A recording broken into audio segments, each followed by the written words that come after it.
അങ്ങനെ 2-3 ദിവസത്തെ തൃശ്ശൂർ വാസത്തിന് ശേഷം നമ്മൾ എറണാകുളത്തോട്ട് പോവാ കേട്ടോ. അപ്പോൾ അതിന് മുമ്പായിട്ട് നമുക്ക് അക്ഷയയിൽ പോയിട്ട് കുറച്ച് പണികളുണ്ടായിരുന്നു. അങ്ങനെ അവിടെ പോയി കുറച്ച് തിരക്കുണ്ടായിരുന്നു. എന്നാലും നമുക്ക് പെട്ടെന്ന് കാര്യങ്ങളൊക്കെ ചെയ്ത് തീർക്കാൻ പറ്റി. അത് കഴിഞ്ഞിട്ട് നമ്മൾ നേരെ വെച്ച് പിടിച്ച് ഇങ്ങോട്ട് എറണാകുളത്തോട്ട്. അങ്ങനെ കുറച്ച് കഴിഞ്ഞപ്പോൾ നമുക്ക് എന്ത് ചെയ്തു, സ്വാഭാവികമായിട്ട് ഉച്ചയാകുമ്പോൾ നമുക്ക് വിശക്കൂലോ, ആ വിശപ്പിൻ്റെ വിളി വന്നു.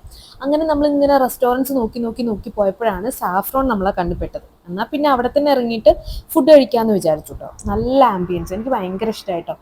നമ്മളിവിടുന്ന് ഓർഡർ ചെയ്തത് വെജ് മീൽസും പിന്നെ ചിക്കൻ ബിരിയാണി ആയിരുന്നു കേട്ടോ. ചിക്കൻ ബിരിയാണി എനിക്കാണ്, കാരണം എനിക്ക് അതല്ലാതെ വേറൊന്നും കഴിക്കാൻ തോന്നാറില്ല. എന്താണെന്ന് അറിയില്ല, അല്ലെങ്കിൽ പൊറോട്ട ബീഫ്, ഈ രണ്ടെണ്ണം മാറി പറയാനേ എനിക്കറിയാൻ പാടുള്ളൂ. പിന്നെ ഈ ബിരിയാണിയിൽ 2 ചിക്കൻ പീസ് ഉണ്ടായിരുന്നു, ഒരു മുട്ട പുഴുങ്ങിയതുണ്ടായിരുന്നു, പപ്പടം കൂടി ഉണ്ടായിരുന്നു.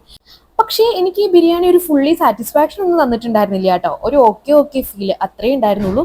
പക്ഷെ ഞാൻ മുഴുവൻ കഴിച്ചു, കാരണം ബിരിയാണി അല്ലേ, നമ്മൾ വേസ്റ്റ് ആക്കാൻ പാടുണ്ടോ? ഇല്ല, നമ്മൾ പൈസ കൊടുത്ത് വാങ്ങുന്നതല്ലേ. അതുകൊണ്ട് മാത്രമാട്ടോ ഞാൻ ഫുള്ള് കഴിച്ചത്. 172 രൂപയാണ് ബിരിയാണിക്കായത്. അത് കഴിഞ്ഞ് നമ്മൾ കാക്കനാട് എത്തിയപ്പോൾ എനിക്ക് ചായ കുടിക്കാൻ തോന്നി. അപ്പം നമ്മൾ വിചാരിച്ചൊരു ചായ കുടിക്കാന്ന്. അങ്ങനെ ചായ കുടിച്ചുകൊണ്ടിരിക്കുമ്പോഴാണ് എനിക്ക് തോന്നിയത് ഒരു പഴംപൊരിയും കൂടി കഴിച്ചാലോ എന്ന്. അപ്പം ഞാൻ വിചാരിച്ചു ഒരു പഴംപൊരി കൂടി വാങ്ങാന്ന്. അങ്ങനെ ആ പഴംപൊരിയും കൂടി കഴിച്ച് കുറച്ച് നേരം അവിടെ ഇരുന്ന് വായി നോക്കി പതുക്കെ വീട്ടിലോട്ട് പോകാമെന്ന് വിചാരിച്ചു. അപ്പം ഇന്നത്തെ വീഡിയോ ഇത്രയേ ഉള്ളൂ കേട്ടോ. അപ്പോൾ ഈ വീഡിയോ ഇഷ്ടമാവുകയാണെങ്കിൽ ലൈക്ക് ചെയ്യുക, ഷെയർ ചെയ്യുക, കമൻറ്റ് ചെയ്യുക, സബ്സ്ക്രൈബ് ചെയ്യുക. ബൈ.